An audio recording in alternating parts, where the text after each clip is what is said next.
Disaster films have always captured the audience's heightened interest. The late 90s and early 2000s became a kind of golden decade for the genre. One after another, films focusing on some form of catastrophe hit theaters. In 2006, the big screen saw Poseidon, a remake of the 1972 film The Poseidon Adventure. Back then, Ronald Neam's film, with a budget of $5 million, grossed $84 million in American theaters alone. For that year, The Poseidon Adventure ranked second in box office earnings, only surpassed by Francis Ford Coppola's The Godfather. The 70s in Hollywood were a period comparable to the late 90s and early 2000s, with big-budget films each year featuring scenes of American crowds running from disaster. While early 70s disaster films filled cinemas, by the end of the decade, they flopped one after another. As a result, disaster films went into hiding for almost 20 years, until Armageddon and Deep Impact brought them back to theaters. After their success, Hollywood once again flooded theaters with disaster films, one of which was The Ship Overtaken by a Massive Wave.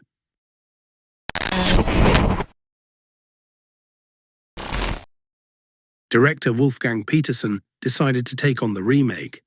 Although not the most widely known director among general audiences, Petersen had several big box office hits like Air Force One, The Perfect Storm, Troy, In the Line of Fire, Das Boot, and The Never-Ending Story. Having a director of his caliber interested in the project was a good sign. On paper, the remake of the box office hit The Poseidon Adventure looked promising. Adjusted for inflation, the film's American box office from the 70s would be about $450 million in 2006. Thus, they quickly secured a substantial budget for the film, as many private investors wanted to participate in its creation, allowing Warner Bros. To secure an advantageous deal with one of them. In Hollywood, it's a common practice for major studios to mitigate risk on big-budget blockbusters, those exceeding $100 million, by partnering with another studio or a private investor willing to fund production. Poseidon received $130 million for production and another $90 million for marketing. Virtual Studios, a private investor, took on $110 million of the $220 million total costs. Here's where it gets interesting. Under the contract, Warner Bros. Would receive all box office revenue until its costs were recouped, after which Virtual Studios would receive its share of profits. With this arrangement, Poseidon's failure, still considered one of the biggest flops of the 2000s, primarily impacted the private investor, which irreversibly lost its entire investment. Wolfgang Petersen was considered a talented director, known especially for his ability to work on water-based projects. But Poseidon ran into problems immediately. The plan was to film where Titanic had been shot. However, for reasons known only to them, the studio didn't secure the location during pre-production. By the time Warner finally acted, the location was booked years in advance. This increased expenses and reduced the film's scale. The set for Poseidon couldn't be built in one place, forcing the team to shoot scenes of the same corridors at different locations. Matters were complicated by the fact that in studios not designed to handle large volumes of water, the water quickly became moldy.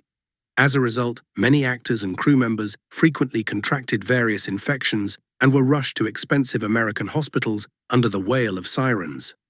It's clear that the atmosphere on set was far from ideal during such a troubled production.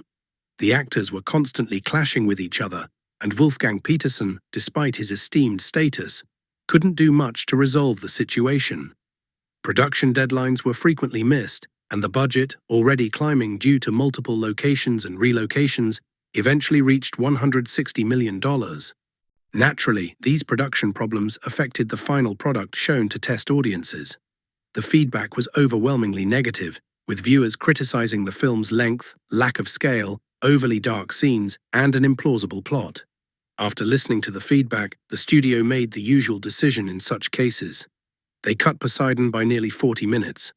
Often, directors push back against this, expressing dissatisfaction with the studio's decision, but Petersen sided with the producers, as he stated in multiple interviews. According to him, most of the material cut was from the beginning of the film. Removing it allowed the disaster to occur much earlier in Poseidon. However, the downside was that most of the characters were left undeveloped, remaining as flat cardboard cutouts. None of this saved Poseidon from a huge box office failure. Many analysts believe that the main problem wasn't even the quality of the material, but that the film didn't interest the public from the start, and the marketing campaign couldn't generate that interest. The film could have been saved by casting a major star, but the studio, as often happens in disaster movies, focused on the disaster itself. The aging Kurt Russell and Richard Dreyfuss, once big stars, no longer held strong public appeal. In the US, the film grossed only $60 million in theaters, while international markets added twice that, $120 million. But even $180 million in total box office revenue didn't come close to the total $250 million cost. Wolfgang Petersen was deeply disappointed by Poseidon's result and even decided to retire, leaving Hollywood. He didn't make another film for 10 years, returning to cinema with the German crime comedy Four Against the Bank, starring Till Schweiger. The film received mediocre reviews and flopped at the German box office. Petersen never made another film. The only one to escape relatively unscathed from Poseidon's failure was Warner Brothers. Due to their contract with Virtual Studios, Warner received all revenue from Poseidon's $180 million box office, totaling around $90 million, a decent result. With the added revenue from DVD sales and now streaming services, Warner likely recouped the remaining $35 million over time. Virtual Studios, however, was less fortunate. In addition to Poseidon, another joint project with Warner, Blood Diamond, also performed modestly. Warner again suffered minimal losses under a similar contract, while Virtual Studios lost another $100 million. By 2007, Virtual Studios had shut down, unable to stay afloat despite the major success of 300. Alongside that success, the $70 million Nicolas Cage's film Next sank like a stone. Thank you for your attention.